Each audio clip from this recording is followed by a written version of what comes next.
Washington, to a challenged American home front, War Mobilization Director Burns speaks of the battlefront.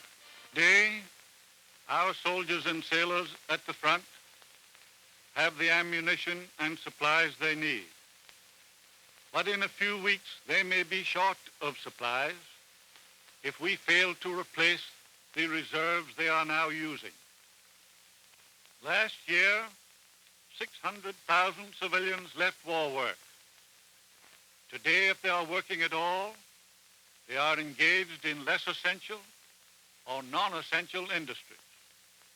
If we are to meet the demands from the front for ammunition and for other supplies, these people must go back to war work. From this day on, we can have but one objective: to win the war.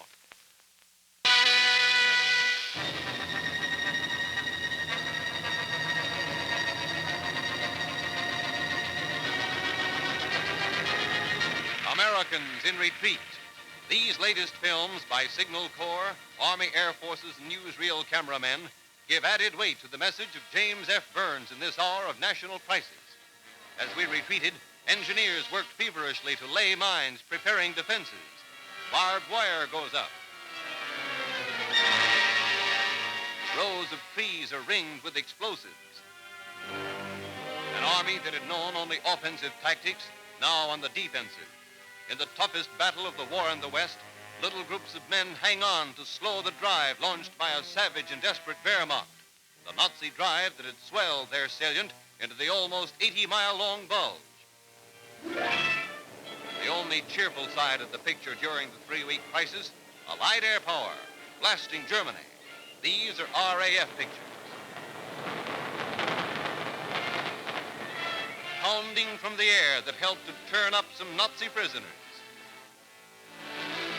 Now, outside Bastogne, one of the great stories in the history of fighting men. Trains of C-47 transports come over to parachute supplies. More than 1,500 tons of them to the Yanks who fought at any cost to hold this key center, Bastogne. This was the turning point. Men in armor of Patton's Third Army push on to the besieged city. It was a city in ruins. There had been at least 4 Germans to every American, and the dead were probably in the same ratio.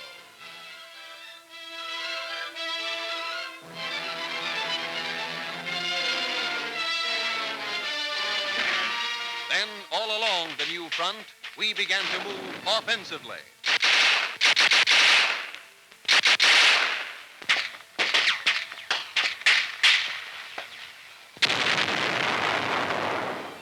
Credentials are carefully checked because of marked infiltration by the enemy.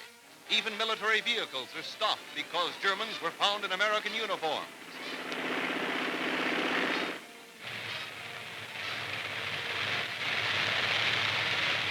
But now we were beginning to tear down the Nazi bulge.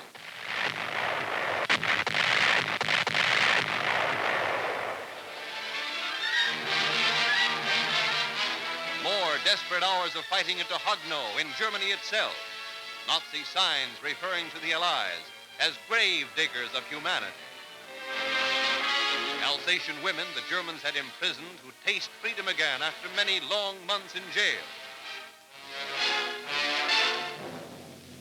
Now, after days and nights of blood and hell and suffering, days and nights that only those who were there know in all its agony, the drive on Germany goes on. And of these men, Mr. Burns has this to say. Our boys are suffering and dying abroad while we are living in safety and comfort at home. If they are willing to die for their country, surely we should be willing to work for that country. Today, in Europe and in the Pacific, men are dying. If they are willing to die for their country, we should be willing to work.